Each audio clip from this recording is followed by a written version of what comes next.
स्वागत है आप सभी का हमारे चैनल पे। तो आज के इस वीडियो की शुरुआत भी एक ऐसी छोटी सी कहानी से ही करेंगे। ये कहानी आरव की है। दरअसल आरव अपने पिता के साथ मिलकर मछलियों को पकड़ने का काम करता था। आरव के पिता के पास एक नाव था।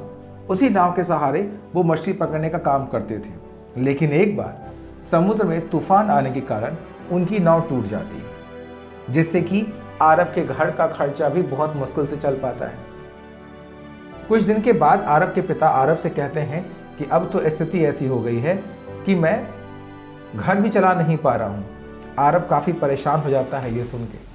वो सोचता है कि आखिर वो ऐसा क्या कर सकता है जिससे कि वो अपनी नाव को बिल्कुल सही तरीके से सही कंडीशन में लेकर आ सके और सही तरीके से वापस से बना ले। आरव जाकर बहुत सारे नाव बनाने वाले मिस्त्रियों को ढूंढता है, लेकिन कोई भी आरव की नाव बनाने को तैयार नहीं होता। बड़े बड़े जो मिस्त्री होते हैं, बड़े बड़े नाव बनाने वाले जो होते हैं, वो अपना हाथ खड़ा कर देते हैं कि हमसे तो ये नाव बनेगा ही नहीं। आरव खुद निर्णय करता है कि वो खुद इस नाव को बनाएगा। वो पूरे गांव में घूमकर लोगों से उनकी फालतू की पड़ी जो लकड़ियां होती है वो और फालतू के जो टूल्स होते हैं वो जमा करता है और खुद रोज उसको बनाने की कोशिश करता है। जैसे ही वो स्कूल से पढ़कर आता है और कोशिश करता है कि वो हर बार उस नौके को बनाए। उसकी मेहनत से नौका आधा बन भी जाता है, नाव आधी बन भी जाती है। लेकिन एक बार फिर से जब वो उस नाव को नदी में उतारता है, समुद्र में उतारता है, तो एक तूफान के कारण वापस से उसकी नाव टूट जाती है। आरव बहुत निराश हो जाता है, मन ही मन सोचता है, घबराता है कि क्या वाकई में उसकी नाव नहीं बन पाएगी। क्योंकि जब भी वो नाव बना था तो सारे लोग उसका मजाक बनाते कि उससे तो ये नाव बनेगा ही नहीं, वो तो फालतू काम कर रहा है। क्योंकि जिस नाव को बड़े बड़े मिस्त्री नहीं बना पाए, बड़े बड़े इंजीनियर्स नहीं बना पाए, वो छोटा सा बच्चा आरव कैसे बना पाएगा। तो आरव को उनकी बातें याद आती और आरव उदास हो जाता कि शायद उससे वाकई में अब कुछ नहीं होगा। तभी आरव की माँ ने उसे समझाया कि अगर वो चाहे तो जरूर हो सकता है। कामयाबी जो है वो कठिन परिश्रम से आती है, कठिन मेहनत से आती है, सपने देखने से नहीं। जिससे कि आरव वापस से अपने अंदर एक उम्मीद को जगा पाता है। माँ के इस सब से आरव की उम्मीद फिर से आप आती है और वो सोचता है कि इस बार वो फिर से कोशिश करेगा और अपने नाव को जरूर ठीक कर लेगा।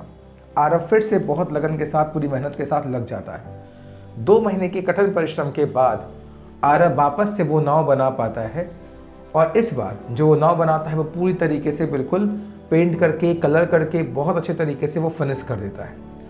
और 2 महीने के बाद उस नाव को समुद्र में उतारता है और इस बार उसके पिता उसके इस मेहनत को, उसके इस नाव को देखकर बहुत खुश होते हैं। आरव और उसके पिता उसी नाव में बैठकर समुद्र में जाते हैं और बहुत सारी मछलियां पकड़ते हैं, जिससे कि उनकी बहुत बेनिफिट होती है, उनकी बहुत प्रॉफिट होती है। इतनी अर्निंग उनकी पिछले 6 महीने में कभी नहीं हुई थी जितना इस बार हुआ था। धीरे धीरे आरव की स्थिति जो है वो बेहतर होने लगी और जब गांव वालों ने ये देखा कि आरव की स्थिति अच्छी होने लगी तो गांव वाले अपनी नाव की मरम्मत के लिए भी वो आरव के पास आने लगे।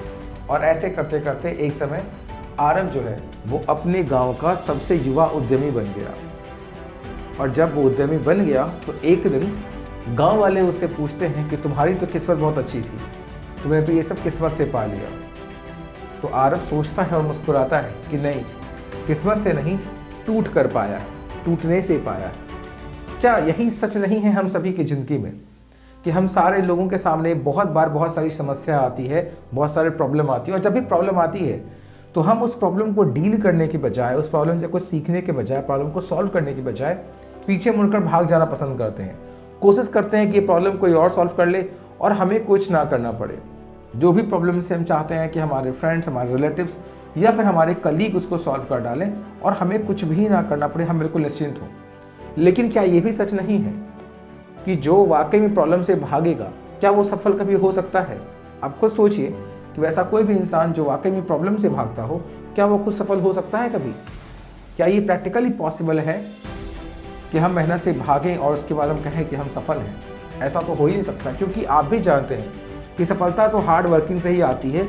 अगर जब तक आप कुछ मेहनत नहीं करेंगे तो हमें कुछ मिल ही नहीं सकता है, चाहे वो पढ़ाई की बात हो या फिर कुछ उद्यम करने की। दोनों ही सिचुएशन में, अगर आप बिजनेसमैन हैं तो भी और अगर आप स्टूडेंट हैं तो भी, क्या बिना कठिन परिश्रम के कभी कोई मार्क मिला है? या बिना कठिन परिश्रम के क्या कुछ भी आमदनी आपकी हुई है?